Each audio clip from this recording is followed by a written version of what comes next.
Every war leaves the world worse off than it found it. War is a failure of politics and humanity, a shameful surrender, a defeat in the face of the forces of evil.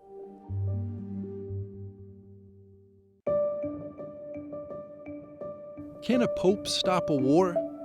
During World War II, Joseph Stalin, the dictator of the Soviet Union, ridiculed the Vatican's diplomatic efforts by mockingly asking, how many divisions does the Pope have? Several decades later, the Soviet Empire had collapsed, but the Pope's diplomatic service remains active today.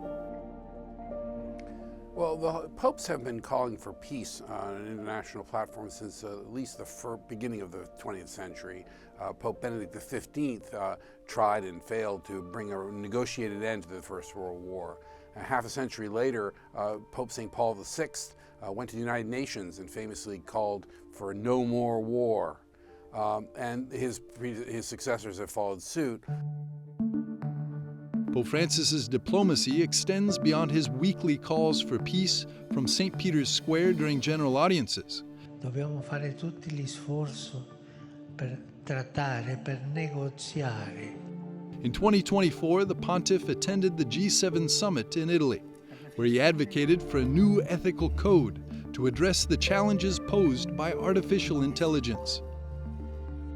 Pope Francis's signature contribution has been to link military conflict to social justice questions and particularly the environment. He wrote Laudato Si, his encyclical, in 2015, and he talked about how the environmental degradation hits the poor particularly, and he linked it to conflict. Just the other day, he was talking to some Italian teachers, and he told them to discourage bullying by their students because that, he said, was a preparation for war, not for peace. Of course, the Pope's speech to the diplomatic corps is not the only avenue that he has to speak to the important diplomatic issues of our day. The Pope also uses his weekly general audiences and Angelus addresses to speak to the issues of the day, and often uses these public speeches to make an impassioned plea for peace. The Vatican is also working in the background, not only by sending humanitarian aid, but also as a mediator between the warring parties. Oggi la diplomazia è molto svalutata. Today diplomacy is very devalued. Today is the time of arms. There is no talk of dialogue, there is just confrontation. The Pope and the Holy See know that, and the fact that the Pope Francis sent Cardinal Zuppi to Kiev, to Moscow, to Washington, to Beijing, to talk about peace and humanitarian issues shows just a sign of his own. The Holy See is one of the great advantages, perhaps its great advantage as a diplomatic actor, is that it is neutral. It's sovereign but non-aligned, and that allows it to communicate with different sides in a conflict. In 2014, Pope Francis was very instrumental in facilitating a rapprochement between the US and Cuba. The Holy See has an enormous diplomatic network and relations with more than 180 sovereign states. But sometimes, even the Pope's diplomacy reaches its limits. The Vatican was also facing a decades-long dispute with Beijing over the appointment of bishops. In 2018, the Holy See signed a provisional agreement with the Chinese government on the appointment of bishops. And right from the start, this was not a smooth process.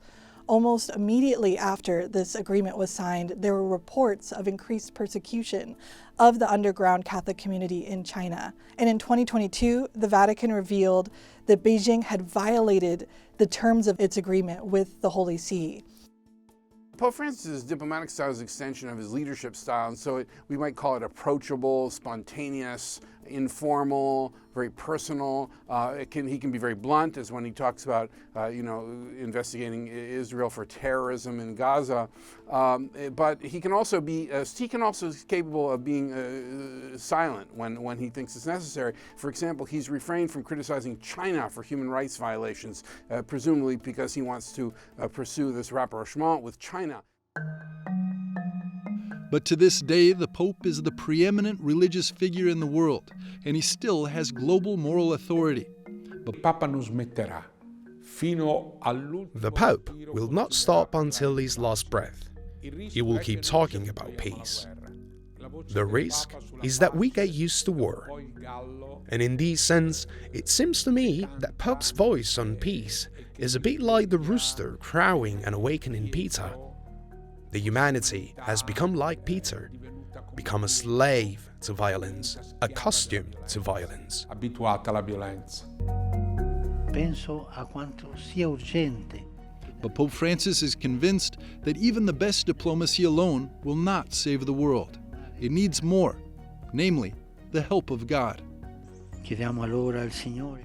Let us ask the Lord that the leaders of nations and the parties in conflict may find the way to peace and unity. May we all recognize each other as brothers and sisters.